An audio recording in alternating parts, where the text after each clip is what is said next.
The Hanley Effect, Rethinking Addiction, Family Healing, and the Rise of Process Addictions, featuring Dr. Rachel Docekal. In this episode, we sit down with Dr. Rachel Docekal, CEO of the Hanley Foundation, to explore how one of the nation's largest addiction-focused organizations is reshaping prevention, treatment, and recovery. Dr. Docekal shares insights into Hanley's comprehensive model, serving communities across 34 counties in Florida through prevention programs, professional education, and treatment services. The conversation dives into emerging trends, including the rise of process addiction such as gambling and excessive device use, alongside a shift in substance use patterns where fewer people are drinking, but those who do are experiencing more severe consequences. We explore innovative initiatives like the Hanley Effect, a community-driven movement advancing recovery through creative outreach and partnerships, suicide prevention training efforts impacting hundreds of individuals, specialized programming for older adults, and a unique family flip-flop model helping families understand addiction through shared but separate experiences.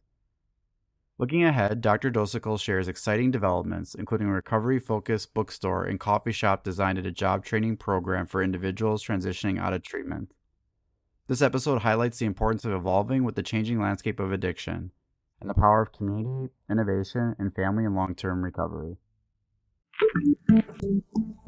This is Talking Addiction and Recovery, the podcast talking, you guessed it, all about addiction and recovery. Join your host, licensed professional counselor Andrew J. Schreier, as he and his guests break down recovery topics with raw honesty, delving into niche conversations around the topics of substance abuse, mental health, and gambling. We intend to meet individuals where they are on their own personal journey of recovery, with dignity, respect, and compassion. We'll do more than talk addiction and recovery. We'll explore it. We're glad you joined us. Here with today's episode, your host, Andrew Schreier.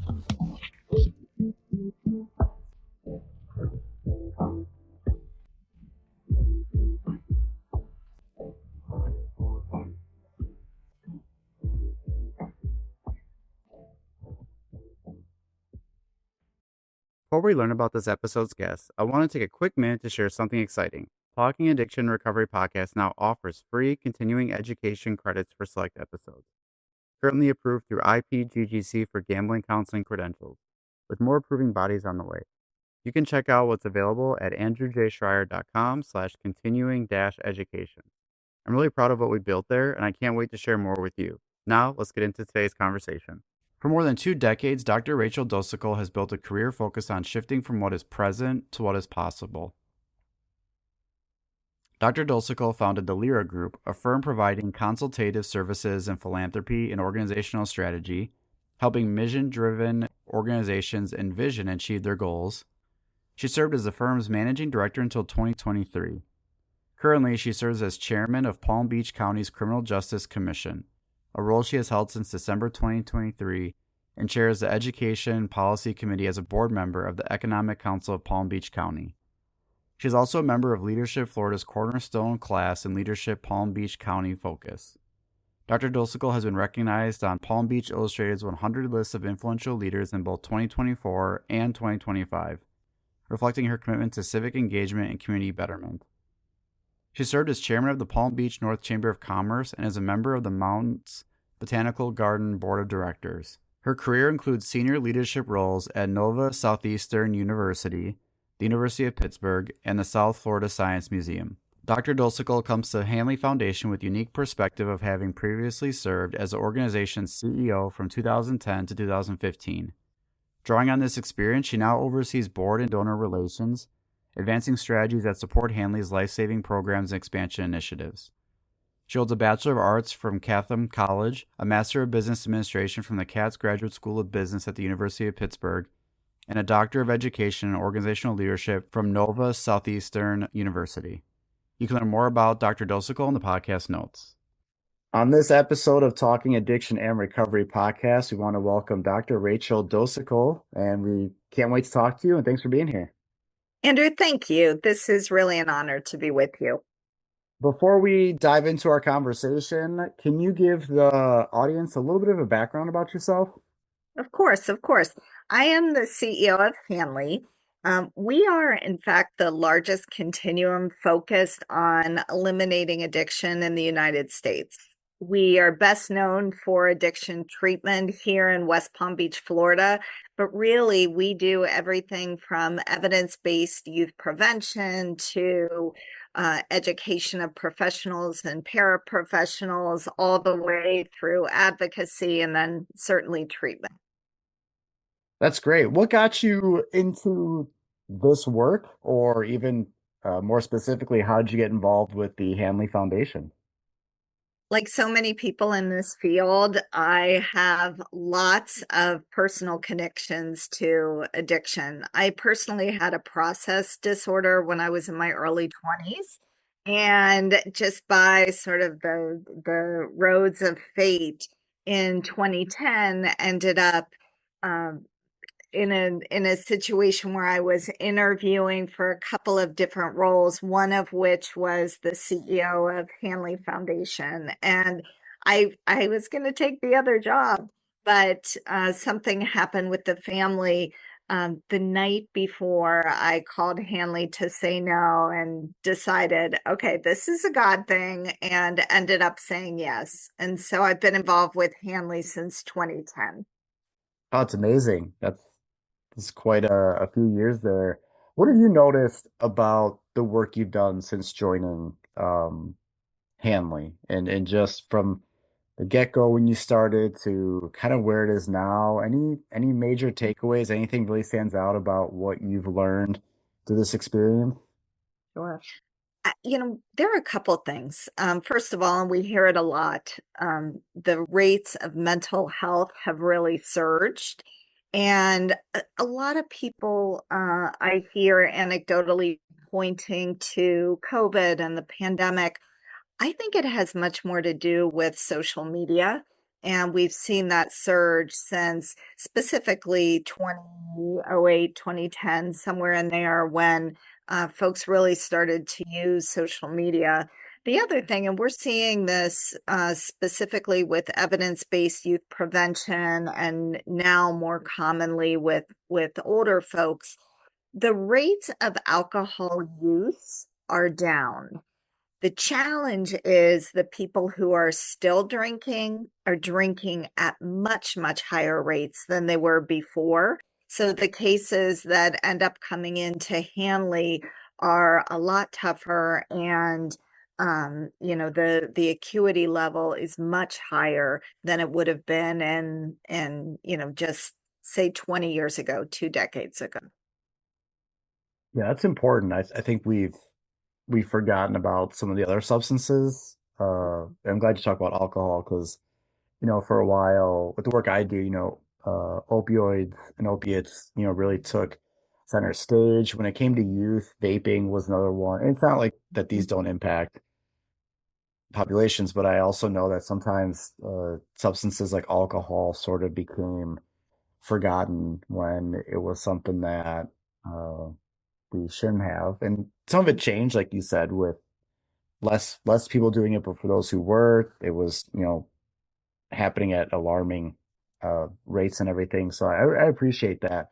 I want to point out to you, like whenever I have a guest on, I look at some background things. I go to websites, and I Sure. always want to point out and talk about things that stand out to me. What I noticed a lot about some when you work with kids and families and youth and everything, one thing I noticed is there's usually not this one thing that they believe is going to address everything and take care of everything. There's usually a lot of like pillars or approaches to what we look at. So I see like educating, I see things about, it's not just one thing that we think is going to take care of it, but it's several things. But that also means there's a lot more work to be done, right? Like it'd be great if it was this one thing takes care of it, but also this realization that it isn't just one thing that's going to answer all of this. So how is it that with all these things that you have going on here, there's so much stuff that Hanley does. How do you make all that work? Because the more things we introduce, it is more things to follow up on, making sure we have the resources. But there's prevention, there's advocacy, there's treatment, there's recovery support I'm seeing here. How do you balance all that? I think I would say I have an incredible team and we have an incredible board of, Hanley is a nonprofit. So let me start there. Our board of directors is tremendous. We are more than 260 people strong throughout the state of Florida.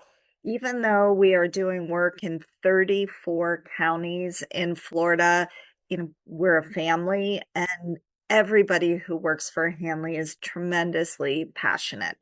Our overall tenure is really, really long. We have a number of people who have been with us for decades and decades and decades. So it's passion. Yeah, that's amazing. One thing that stood out about what I saw is we talk about education, we talk about naloxone distribution, which wasn't always popular. I had a guest on who I was saying families was one of the harder areas to talk about naloxone. It wasn't as where we are today when it was first getting brought up. But I want to point out something about what I see that I don't see with every other type of family foundation organization is I'm looking at your website and seeing 992 people trained in suicide prevention.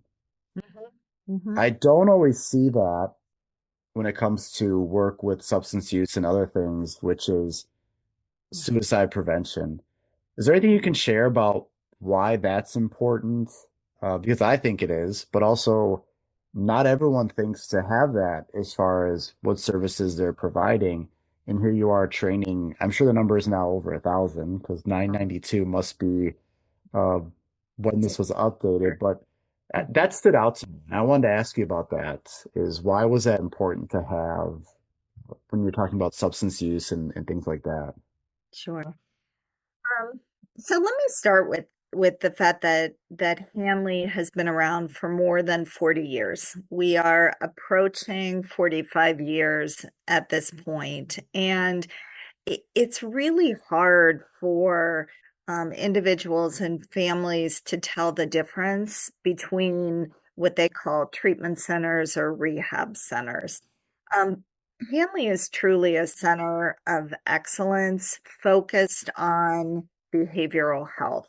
And when we talk about behavioral health, on our treatment campus, for example, we have 10, um, 10 patient rooms that are focused solely on mental health, what we call primary mental health. In addition to the addiction side of our campus. So when we look at behavioral health, it is really looking very, very broad. And what we want to be sure is that whatever is coming down the pike, we're ahead of it. Hanley started that training and that work with suicide prevention several years before it was something that became a nationwide issue and a nationwide initiative. And you'll find that we do that with most anything. For example, one of the programs that we just opened is focused of perinatal women and their children. So here on the campus, we have moms and babies, and it is one of our focuses. So that's what we do. We don't just look at that specific one issue. We look very, very broadly at the needs of the community. That's amazing. I think sometimes that's great when people lead that change and sort of set that path for others to follow because so many of this is intertwined, like mental health, substance use, and That's right. I think that's part of how we break down the silos that too often occurred for so long Mhm. in this area. So I really wanted to give some attention to that 'cause I think that's really important. Another thing that stood out to me, and it's because we don't deal with these things in Wisconsin that you do, is I was looking at part of your resources and I noticed Hurricane Guide for the Recovery Community. And I did a couple years ago, I did some volunteer work for the Red Cross disaster as a Oh, mental that's health amazing. clinician. And I can't tell you why don't we have these types of guides for natural disasters? Because Yeah. it can disrupt, and we talk about, and maybe this is where you can help me out because I'm thinking we talk so much about recovery community and community is part of how Mhm. people get better and get support. But talk about something that can really disrupt community, which is Mhm. natural disasters. And I don't have hurricanes, but we have tornadoes here. Other people have plenty of things that happen. And then it does, and it can really talk about throwing one of the most disruptive wrenches in someone's recovery. And here you have this hurricane guide for the recovery community, which I was so amazed at. The idea for that, to have a guide, any insight you can give, but also how is this not something that every place doesn't have? Because when these things do happen, talk about Sure. disruption and Sure. that and crisis mode, because now it's not just my Mhm. recovery, but it's like survival needs, right? And it doesn't Right. matter who you are, it can knock everything down about a person. So I thought that was incredible. And I wanted to ask you about it because I think we don't have enough of that. And yet every place that deals with some kind of a disaster should have a resource like this available. So thank you. I will say that this is one of those things that was created that we hope is never ever used again, if you know what I mean.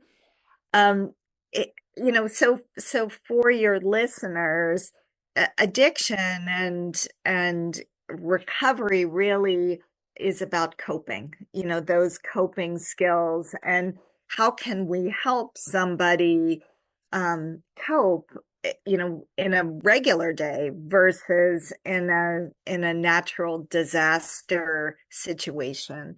And Hanley really looks at that concept of a recovery community. How can we create and foster and be a part of, because no one organization can do it alone, a strong recovery community that is going to be there no matter what happens to ensure that those who need support get that support. Another thing that we're doing right now toward that same goal is we are adding a recovery bookstore and a recovery coffee shop. They're going to be amazing, but they're really a bookstore and a coffee shop that are being created because what we're really creating is a job training program. So we want individuals who are stepping out of treatment to be able to step again into a supportive environment where they learn to cope, they get the job skills they need, and they do it in an environment that is safe. So that, if that really crabby customer comes in and they lose their temper, for example, they won't get fired. They will be pulled in with a clinician and they can talk through what just happened and what is the best way to deal with a situation like that in the future. So we have all of these different initiatives that are really about providing that very, very critical support that people need, whether they're one day in recovery or 10 years in recovery. That's amazing. That is a pretty innovative idea. Thank you. Thank you. We are so excited. It should be opening in the summer of 2026 and we're just can't wait. Can't wait.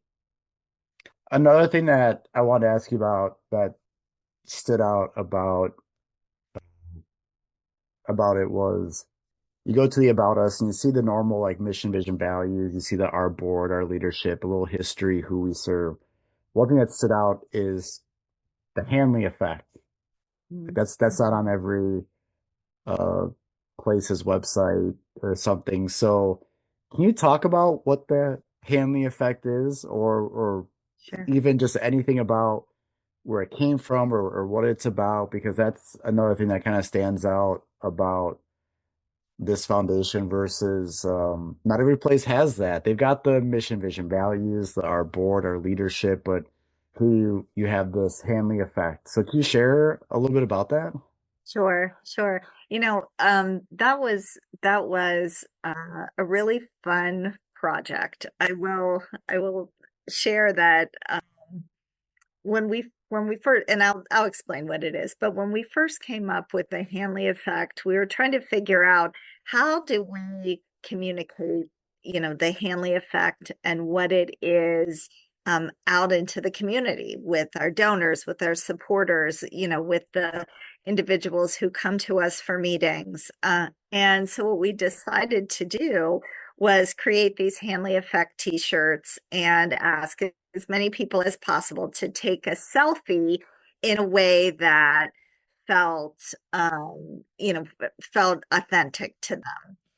uh, Two really stick out. So we have this fun board member by the name of Andrew, who put the Hanley Effect t-shirt under a suit and a white shirt, and then took a photo of himself like he was Superman, the way that Superman would take off their shirt and coat.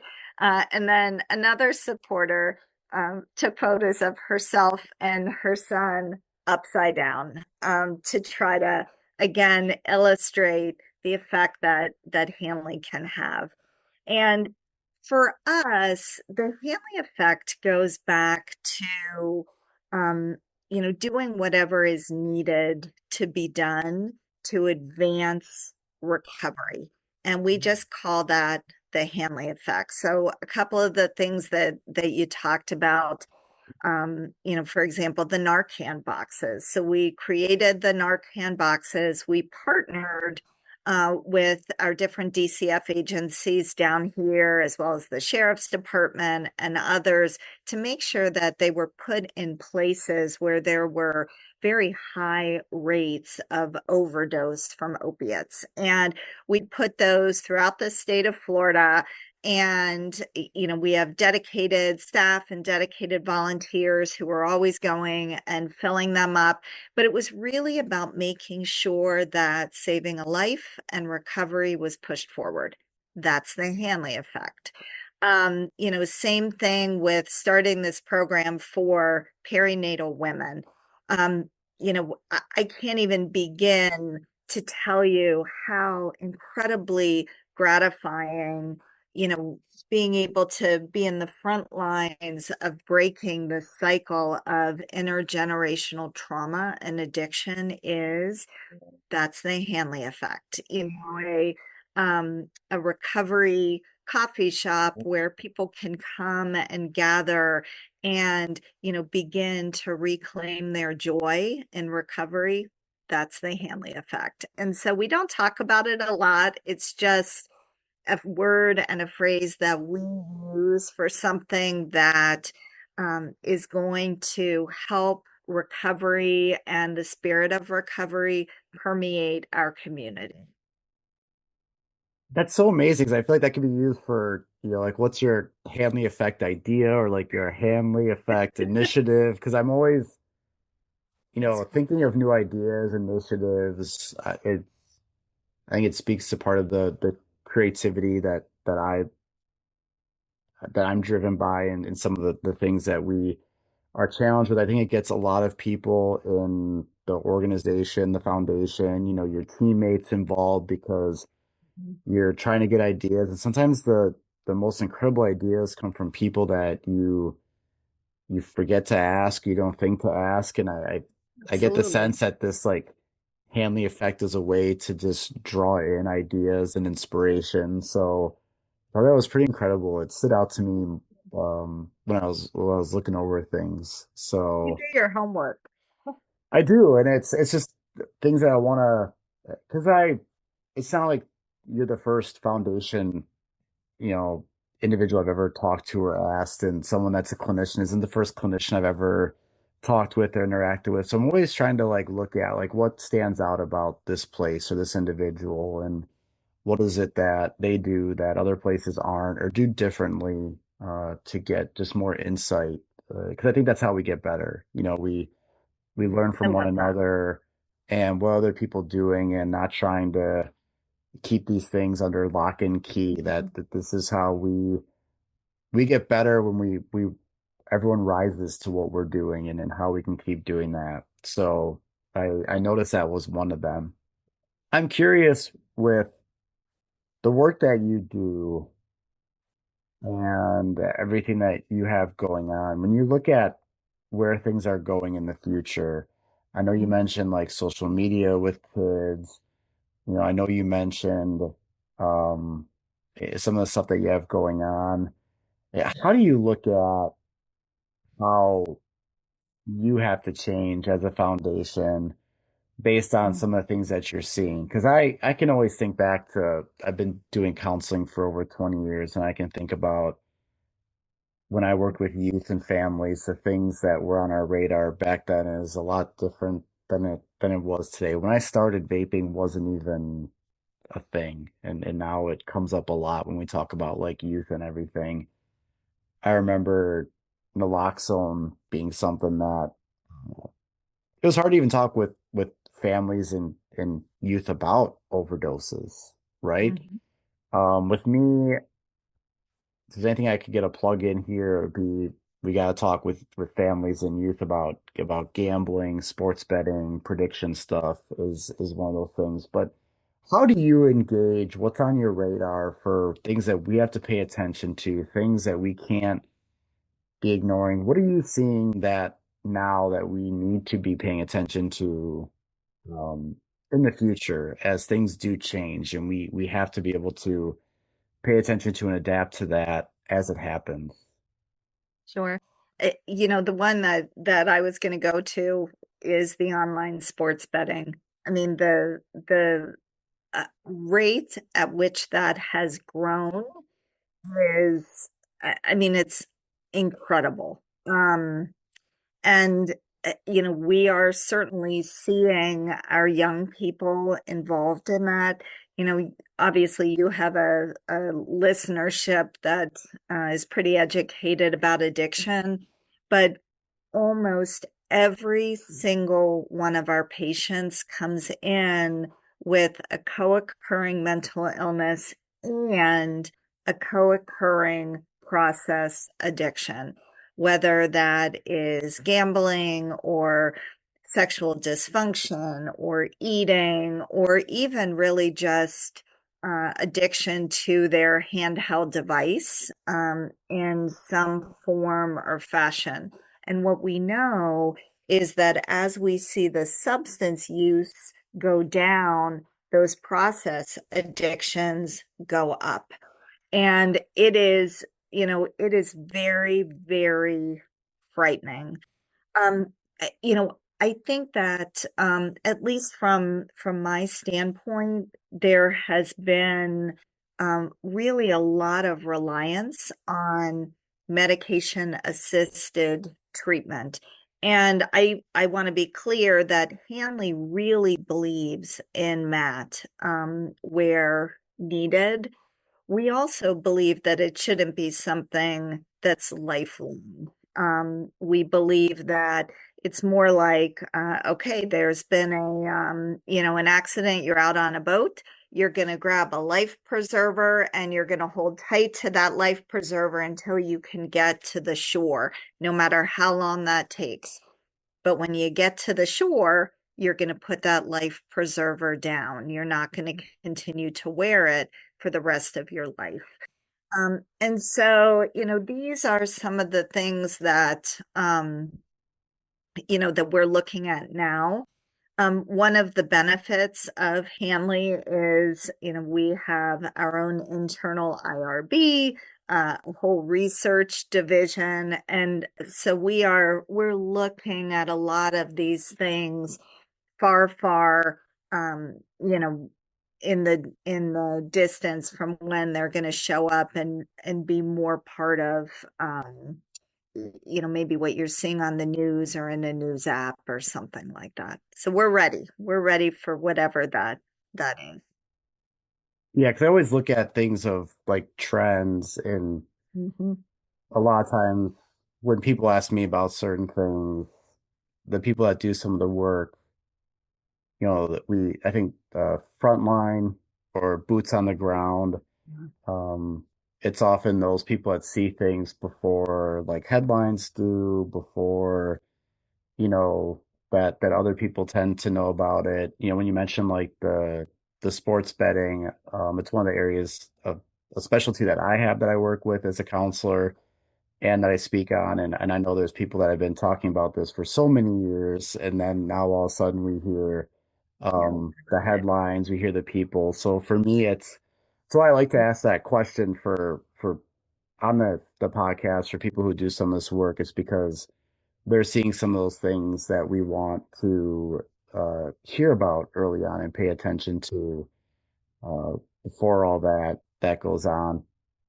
All right, Mhm. my final question before we get to our wrap up is family is a really important part of all of this, right? Mhm. Everyone got a family, has been a part of a family, and we know the importance of family when it comes to being able um, to recover and get the support. I've always found it challenging because when I work with kids, they always say when you work with kids, you work with families because kids they usually because parents aren't already involved with it, or they're the ones that may have gotten the treatment or the counseling uh, going on. Then it's amazing when you work with adults because when you work with adults, they have a little bit more say in who's involved in their treatment. So it's a lot different when you work with adults and you're like, well, how, who do you want involved? And sometimes they can be like, I don't want anyone involved, and they can have that say. So I've always found that no matter who I worked with and where it was, there was always this we need to have family involved, but also there's challenges with that, no matter what, right? In your work, how do we best talk to individuals, Mhm. about why it's important to have family involvement of some kind? Also, how do we talk to the family members as well? Because I will say we don't always have family members wanting to be involved. Sometimes they've had enough. Sometimes I catch them when there was a recent crisis or a break, or maybe they're coming to me and I'm their fourth counselor, I'm their fifth treatment program, and now a family member is sort of like, I need a break from this. I can't do that. And I'm always trying to sit with what they're going through because that there is so much. So, what is your some of the best things you can tell us about when we're talking to the individual about why they should have family involved? Mhm. And then also when we work with the families, why they should be involved. What are some of the best things you can share with how to have those conversations or what we can talk about to kind of bridge that gap? Because we know it's so important, but yet we see a lot of gaps in family involvement sometimes. Sure, sure. So at Hanley, we take a pretty unique approach to family. Um, so let me start by letting you know that we have a children's family program and then we have our regular family program. So, our children's family program is designed for young people ages 7 to 12 years. Their parent does not need to be in treatment. They just need to have been in some sort of familial situation where there was a substance use disorder. And we worked with Jerry Moe to develop this program as well as NACOA. And this is a weekend program. The kids come, it's fun, it's lighthearted. The way we deal with it is addiction is the villain, and treatment and recovery are the superheroes. And we just let kids be kids. And, we help them understand that they can still love the parent and hate the addiction. And it's free for any kid who wants to come. It is an amazing, amazing program. So that's the first program. The second thing, and this is more what you're asking about, um, we start talking about our family program on the first call. And you're right. Sometimes the patient is resistant to having the family there. Sometimes the family is resistant to participating. We really, really work on that. And when it comes time for family programming, our program is second to none. First of all, it's 5 days. And the first couple of days, the family is paired with the patient, just not their loved one. And what ends up happening is they're able to see beyond all of those things that the loved one has done. Oh, you stole grandma's ring and you pawned it, or you blew up my car, or whatever the situation is, you missed the wedding, I don't know. Um, and they can really see and understand the struggle and the brain disease and really what is going on with the patient. And then the latter 3 days, they are paired back with their loved one. And the patient actually goes through a similar situation. They just go through it a week earlier with a different family. So when the loved ones come together, their barriers are down. And now there is an understanding that wasn't there before. And then our counselors work to bring that family back together for shared understanding. I told you that everything that we do is research based. Our outcomes for our family programming are so good, they're above 95%, that we haven't published on them because nobody would think that you could possibly get outcomes that are that good. But it is this what I call a flip-flop, and I'm sure my chief clinical officer would say, Rachel, a flip-flop. But that flip-flopping family members is the key because it takes the history out of it, and then you can just see the person. I think one thing that stood out to that is normally when people enter like a service or a treatment or counseling, um, there's a disconnect because things usually aren't going so amazing. Like I always say people don't come to me because everything's going really well that there's just a disconnect because people are just sort of like at different levels right now with everything that's going on. And I think when you talked about like your approach and how you try to do that is we're trying to bring people a back to a better level of like a base of understanding or to a better way to connect because when we try to connect when there is a different understanding or in crisis mode, like it just doesn't work that well. It's like my nephews love Legos. I love Legos to be clear too. But I'm thinking like we're trying to connect two pieces that are just really not at that point. And part of what you were kind of describing was just trying to bring people to like some base level of either an understanding of something or can we get on like a same page with this? And a lot of times when counseling or treatment start, it's usually brought in because of some situation that didn't go well or some crisis that happened that usually, while that may have brought us in together, that does not mean we are on the same page. I think that's That's pretty right. insightful. So I really appreciate you sharing that. aspect of it. All It's right. a terrific program. Yeah. So with everything, we didn't even get to all the stuff that you do, but with the time that we had, we were able to talk about quite a bit of things. So now's your opportunity to share with uh, listeners, anything about what you have going on, or we'll have links to where they can connect and learn more. But anything that you want to share with them is now your time to really kind of send off your guest appearance here. Sure, sure. I think the one thing I'd like to talk about that I haven't mentioned so far is that Hanley pioneered treatment for older adults, and we have the best program in the country for older adults. It is never too late to get your loved one back. It doesn't matter the age. We've had folks in their late 90s come to Hanley and get sober. And so many times what families see looks like dementia. It's not. It is substance use. So, that is a special program and something that I really wanted your listeners to know about us.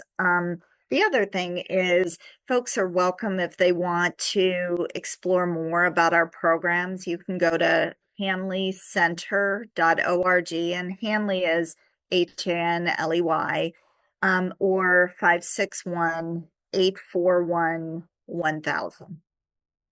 Thanks for sharing that because I was at a speaking engagement a couple of months ago where I heard a speaker talk, and one of the things that they mentioned was there's so much focus on youth and a lot of other populations of individuals. And one of the things that they mentioned was what they saw in their treatment program was more uh, older or elderly aging population of people seeking services. And you just mentioned it right here. And I think that is such an important thing that the only time I really hear about elderly population is honestly, we mentioned this before, but with gambling, because we talk a lot about with gambling and Mhm. older population, but we often don't mention that with substance use and mental health. And we really need to. So I really want to appreciate that mention because it is a population that often goes unnoticed, unfortunately. So thank you for continuing to bring that to our awareness. Thank you. So thank you so much for being a guest and sharing everything with your experience and shedding a light on what Hanley does. And audience members will get to learn a lot more. But I want to thank you for being a guest and everything that you shared with us. Andrew, thank you. This was terrific. Really appreciate the invite and having an opportunity to speak with you. One thing I want to briefly highlight from this conversation is the topic of medications for opioid use disorder. You heard a perspective that these medications may not be intended for lifelong use. It's also important to note that a large body of research supports long-term, and in some cases, lifelong use of medications like buprenorphine and methadone, particularly because stopping them can increase risk of using an overdose. As with many things in recovery, the approach isn't one size fits all. The most important thing is that individuals are supported in making informed decisions with their care team. One quick ask before I let you go. If this show is worth your time, it's worth 30 seconds of your time on Apple Podcasts. Leave a review. It helps more people find us. Thank you, and the conversation continues next week. You've been listening to Talking Addiction and Recovery with Andrew J. Schreier. We're so glad you've joined us and invite you to connect further with the show and these topics at www.andrewjschreier.com. That's Andrew J. SCHREIER.com. You can also email us directly at talkingaddictionandrecovery@gmail.com and connect on social media, Instagram at Talking Addiction and Recovery, Facebook Talking Addiction and Recovery Podcast, and Twitter at TalkAR_podcast. To stay connected and never miss an episode, be sure to like, rate, and subscribe. Until next time, friends, let's keep talking addiction and recovery.